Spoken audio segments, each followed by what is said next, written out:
60 Minutes correspondent John Dickerson joins us at the table on day 2. 2 for 2 with John Dickerson, always a good thing to sort it all out.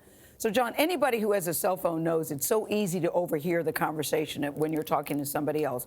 What is the significance of this latest revelation? Well, also anybody with a cell phone knows you don't have this kind of conversation on a cell phone. Yeah, there is a little bit of a breach of security. Right. Yeah, here, exactly. Maybe? Talk about the irregular channel. Now, we should be clear.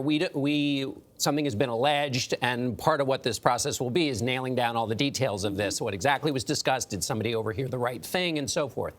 But this is what was important about Taylor's testimony yesterday is there is an allegation of another instance in which the president appears, according to his account of it, focused on the Bidens and the Biden family. Why is that important? Is because one half of the president's defense, and again, Republicans still have multiple defenses of the president, not all of them aligned. One of the defenses is that the president cared so much about corruption. The counter-argument is no, he cared about corruption by one family, and that's the family that happens to be running against him in this election. This is, though, the first supposed connection to President Trump himself that we're hearing in the evidence, correct? How effective is this for the Democrats? Well, it's their central case. I mean, because if we go up to 30,000 feet, the fact is that the American president has amazing and enormous authority in foreign policy, and he is granted that by the Constitution.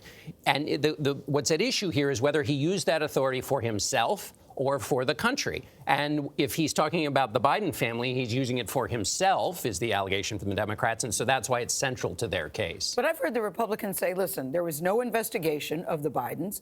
The Ukraine did, in fact, get the aid. So really nothing to see here.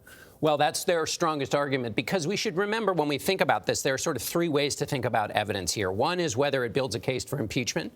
One is whether it gives Republicans enough evidence to go to their constituents and say whatever they need to say to get reelected, which is really, I mean, let's be honest, in politics, that's what this is about, is whether you can justify your vote one way or the other. And then finally, we have to think about this in the election context, because we're thinking about the presidency as this evidence comes through and whether it's worth giving the president another 4 years. So for Republicans trying to just get to an argument about what's happening, that's a strong point. But in law, I haven't found a lawyer who has said, if you try to commit some kind of illegal act, it's okay if it doesn't succeed. So there's no lawyer who says that. In the Nixon case, he was driven for office for things he wanted to do, but that weren't carried off. And Republicans were right to not use that standard when they investigated people who wanted to undermine the Trump election. Well, Donald Trump was elected, but that wouldn't stop the investigation into people who tried to undermine that election. So it's a good political argument for the moment, but it doesn't necessarily hold up all the way through. Any evidence yet that any of this has penetrated the public?